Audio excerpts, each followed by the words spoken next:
আজ যাচ্ছি অন্যরকম এক জায়গায়, সেটাই তোমাদের সাথে শেয়ার করব। So hello everyone, welcome back to my new mini vlog. তো সকাল সকাল রেডি হয়ে চলে গিয়েছিলাম জেঠি বাড়ি।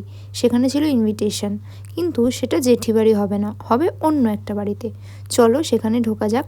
প্রথমেই ঢুকতেই এত সুন্দরভাবে ওয়ালগুলো ডেকোরেশন করেছে, দেখেই মনটা ভালো হয়ে যায়। ওপরে গিয়ে দেখি একটা খুব সুন্দর মন্দির, আর এইখানে এরা আলোচনা করছে কিভাবে ফেসবুক থেকে আর্ন করা যায়, যেটার কোনো প্রসেসই আমার জানা নেই, তাই বসে বসে শুনছিলাম কি বলে। তো এরপর আসে ভোগ দর্শনের পালা। এবার বলে রাখি, বেসিক্যালি এটা ছিল বৈষ্ণব সেবা, যেটা আমার জেঠি অ্যারেঞ্জ করেছিল, তো সেখানেই আমাদের নেমন্তন্ন ছিল। আর এই যে তোমরা সবাই ভোগ দর্শন করে নাও, আর সাথে আমার রাধা গোবিন্দকেও দেখে নাও। কত মিষ্টি না? মন্দিরের ভেতরটা খুব সুন্দর করে সাজানো। তারপর একে একে সবাই বসে পড়লাম প্রসাদ গ্রহণের জন্য। আর মেনুতে কী ছিল বলে দিই, ছিল ফ্রাইড রাইস, আলুর দম, বেগুনি, পনির আর মিষ্টিও ছিল।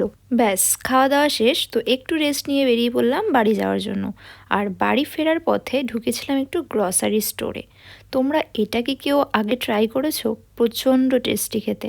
আর আমার একটা ক্যাডবেরি সিল্কও নেওয়ার ছিল আমার কোলাবোরেশন পারপাস।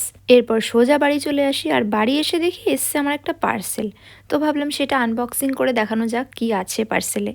তো পার্সেলে ছিল মেবলিনের একটা লিপস্টিক আর একটা লিপ লাইনার। এটাও কিন্তু আমাকে কোলাবোরেশন পারপাসে সেন্ড করেছে ব্র্যান্ড থেকে।